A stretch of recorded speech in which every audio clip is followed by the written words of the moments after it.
सुदामा जी को ऐश्वर्य की प्राप्ति। श्री शुक्रदेव जी कहते हैं कि प्रिय परीक्षित, भगवान श्री कृष्ण सबके मन की बात जानते हैं और वे ब्राह्मण के परम भक्त, उनके क्लेशों के नाश तथा संतों के एकमात्र आश्चर्य हैं। और वे पूर्वोक्त प्रकार से उन ब्राह्मण देवता के साथ बहुत देर तक बातचीत करते रहे। अब वे अपने प्यारे सखा उन ब्राह्मणों से तनिक मुस्कुराकर विनोद करते हुए बोले। उस समय भगवान श्री कृष्ण उन ब्राह्मण देवता की और प्रेम भरी दृष्टि से देख रहे थे और भगवान श्री कृष्ण ने कहा, ब्राह्मण, आप अपने घर से मेरे लिए क्या उपहार लाए हैं? और मेरे प्रेमी भक्त जब प्रेम से थोड़ी सी वस्तु भी मुझे अर्पण करते हैं तो वह मेरे लिए बहुत हो जाती है, परंतु मेरे अभक्त यदि बहुत सी सामग्री भी मुझे भेंट करते हैं तो उससे मैं संतुष्ट नहीं होता। जो पुरुष प्रेम भक्ति से फल फूल अथवा पत्ता पानी में से कोई भी वस्तु मुझे समर्पित करता है तो मैं उस शुद्ध चित्त भक्त का वह प्रेमोपहार केवल स्वीकार ही नहीं करता बल्कि तुरंत भोग लगा लेता हूँ।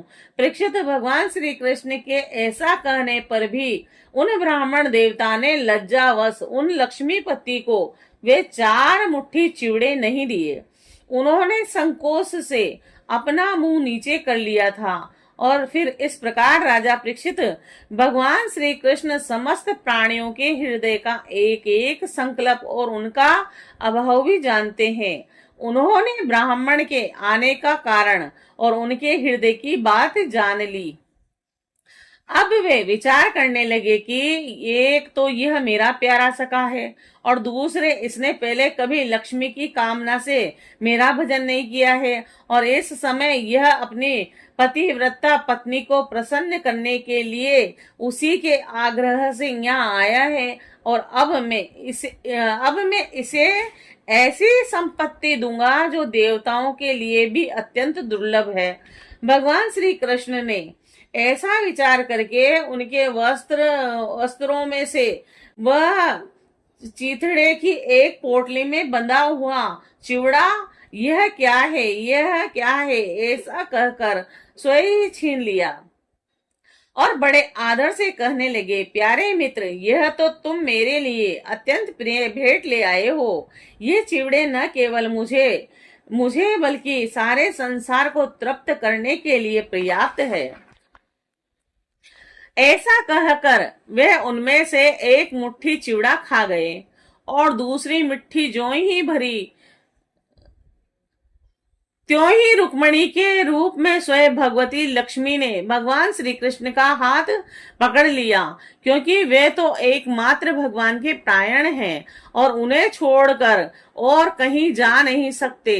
रुक्मणी ने कहा, विश्वात्मन, बस बस, मनुष्य को इस लोक में तथा मरने के बाद परलोक में भी समस्त संपत्तियों की समृद्धि प्राप्त करने के लिए यह एक मुट्ठी चिवड़ा ही बहुत है, क्योंकि आपके लिए इतना ही प्रसन्नता का हेतु बन जाता है। उसके बाद राजा परीक्षित ब्राह्मण देवता उस रात को भगवान श्री कृष्ण के महल में ही रहे और उन्होंने बड़े आराम से वहां खाया पिया और ऐसा अनुभव किया मानो वे बैकुंठ में ही पहुंच गए हों। और राजा परीक्षित, श्री कृष्ण से ब्राह्मण को प्रत्यक्ष रूप में कुछ भी न मिला, फिर भी उन्होंने उनसे कुछ मांगा नहीं। वे अपने चित्त की करतूत पर कुछ लज्जित से होकर भगवान श्री कृष्ण के दर्शन जनित आनंद में डूबते और उतारते अपने घर की ओर चल पड़े। मन ही मन सोचने लगे, ओह, इतने आनंद और आश्चर्य की बात है। ब्राह्मणों को अपना इष्ट देव मानने वाले भगवान श्री कृष्ण की ब्राह्मण भक्ति आज मैंने अपनी आंखों देख ली। धन्य है जिनके वक्ष स्थल पर स्वयं लक्ष्मी सदा विराजती रहती है। उन्होंने मुझ अत्यंत दरिद्र को अपने हृदय से लगा लिया। कहा तो मैं अत्यंत पापी, दरिद्र और कहा लक्ष्मी के एकमात्र आश्रय भगवान श्री कृष्ण, परंतु उन्होंने यह ब्राह्मण है ऐसा समझकर मुझे अपनी भुजाओं में भरकर हृदय से लगा लिया। इतना ही नहीं, उन्होंने मुझ पर पलंग पर सुलाया जिस पर उनकी प्राण प्रिया रुक्मणी शयन करती है, मानो मैं उनका सगा भाई हूँ। कहाँ तक कहूँ, मैं थका हुआ था, इसीलिए सोए। उनकी पटरानी रुक्मणी ने अपने हाथों चवर ढुलाकर मेरी सेवा की। ओहो, देवताओं के आराध्य देव होकर भी ब्राह्मणों को अपना इष्ट देव मानने वाले प्रभु ने पांव दबाकर अपने हाथों खिला पिलाकर मेरी अत्यंत सेवा सुरक्षा की और देवताओं के समान मेरी पूजा की। स्वर्ग मोक्ष, पृथ्वी और रसातल की संपत्ति तथा समस्त योग सिद्धियों की प्राप्ति का मूल उनके चरणों की पूजा ही है। फिर भी परम दयालु श्री कृष्ण ने यह सोचकर मुझे थोड़ा सा भी धन नहीं दिया कि कहीं यह दरिद्र धन पाकर बिल्कुल मतवाला न हो जाए और मुझे भूल न बैठे। इस प्रकार मन ही मन विचार करते करते ब्राह्मण देवता अपने घर के पास पहुंच गए और वह वहां क्या देखते हैं कि सबका सब स्थान सूर्य, अग्नि और चंद्रमा के समान तेजस्वी रतन निर्मित महलों से घिरा हुआ है और ठोर ठोर पर चित्र विचित्र उपवन और उद्यान बने हुए हैं तथा उनमें झुंड के झुंड रंग बिरंगे पक्षी कलवर कर रहे हैं और सरोवरों में कुमुदनी तथा श्वेत नील और सुगंधित की भांति भांति के कमल खिले हुए हैं। सुंदर सुंदर स्त्री पुरुष वन ठन कर इधर उधर विचर रहे हैं और उस स्थान को देखकर ब्राह्मण देवता सोचने लगे, मैं ये क्या देख रहा हूँ, यह किसका स्थान है? यदि यह वही स्थान है जहां मैं रहता था तो ये कैसे हो गया? इस प्रकार वे सोच ही रहे थे कि देवताओं के समान सुंदर सुंदर स्त्री पुरुष गाजे बाजे के साथ मंगल गीत गाते हुए उस महाभाग्यवान ब्राह्मण की अगवानी के लिए आए और पति देव का शुभागमन सुनकर ब्राह्मणी को अपार आनंद हुआ और वह हड़बड़ाकर जल्दी जल्दी घर से निकल आई। वह ऐसी मालूम होती थी मानो मूर्ति मती लक्ष्मी जी ही कमल वन से पधारी हो और पति देव को देखते ही पतिव्रता स्त्री के नेत्रों में प्रेम और उत्कंठा के आवेग से आंसू झलक आए और उसने अपने नेत्र बंद कर लिए और ब्रह्माणी ने बड़े प्रेम भाव से उन्हें नमस्कार किया और मन ही मन आलिंगन भी। प्रिय परीक्षित, ब्राह्मण पत्नी सोने का हार पहने हुई दासियों के बीच में विमान स्थित देवांगनाओं के समान अत्यंत शोभायमान और देदीप्यमान हो रही थी और उसे इस रूप में देखकर वे विस्मित हो गए। उन्होंने अपनी पत्नी के साथ बड़े प्रेम से अपने महल में प्रवेश किया और उनका महल क्या था, मानो देवराज इंद्र का निवास स्थान, जिसमें मणियों के सैकड़ों खंबे खड़े थे, हाथी के दांत के बने हुए और सोने के पात से मंडे हुए पलंगों पर दूध के फेन की तरह श्वेत और कोमल बिछोने बिछ रहे थे। बहुत से चंवर वहां रखे हुए थे और जिनमें सोने की झंडियां लगी हुई थी और सोने के सिंहासन शोभायमान हो रहे थे और जिन पर बड़ी कोमल कोमल गद्दियां लगी हुई थी। ऐसे चंदोवे भी झिलमिला रहे थे जिनमें मोतियों की लड़ियां लटक रही थी और स्फटिक मणि की स्वच्छ भीतों पर पन्ने की पच्चीकारी की हुई थी और रतन निर्मित स्त्री मूर्तियों के हाथों में रत्नों के दीपक जगमगा रहे थे। इस प्रकार समस्त संपत्तियों की वृद्धि देखकर और उनका कोई प्रत्यक्ष कारण न पाकर बड़ी गंभीरता से ब्राह्मण देवता विचार करने लगे कि मेरे पास इतनी संपत्ति कहाँ से आई। वे मन ही मन कहने लगे, मैं जन्म से ही भाग्यहीन और दरिद्र हूँ, फिर मेरी इस संपत्ति समृद्धि का कारण क्या है?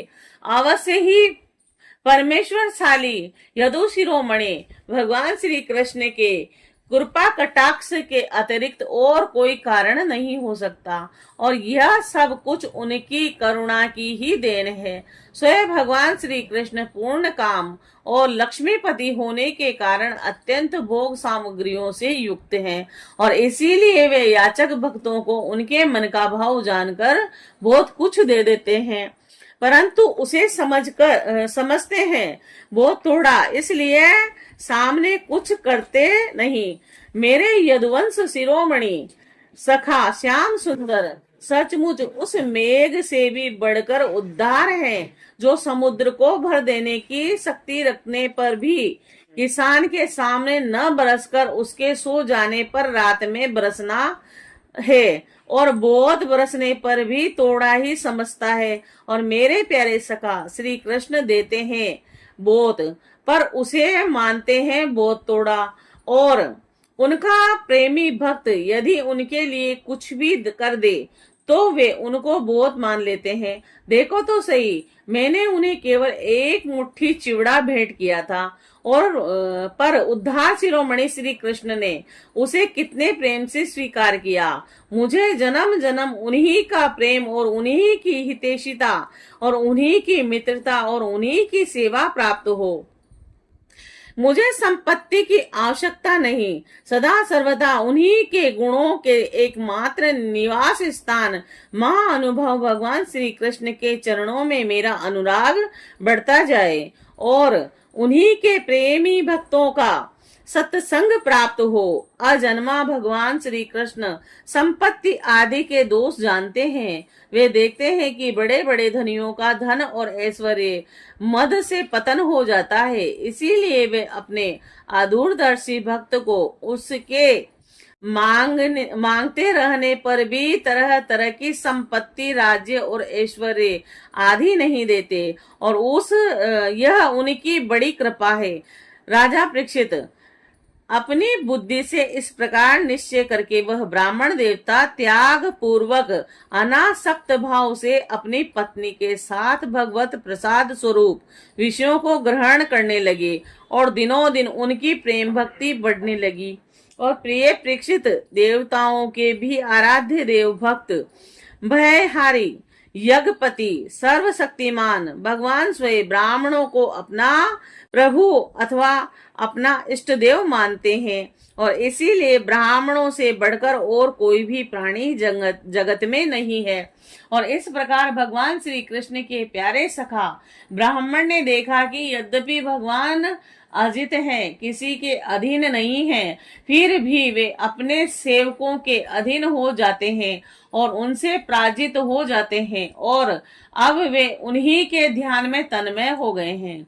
ध्यान के आवेग से उनकी अविद्या की गांठ कट गई, और उन्होंने थोड़े ही समय में भगवान का धाम, जो कि संतों का एकमात्र आश्रय है, प्राप्त किया। और परीक्षित, ब्राह्मणों को अपने इष्ट देव मानने वाले भगवान श्री कृष्ण की इस ब्राह्मण भक्ति को जो सुनता है और उसे भगवान के चरणों में प्रेम भाव प्राप्त होता है, वह कर्म बंधन से मुक्त हो जाता है। फिर कथा इस प्रकार आती है कि भगवान श्री कृष्ण बलराम से गोप गोपियों की भेंट।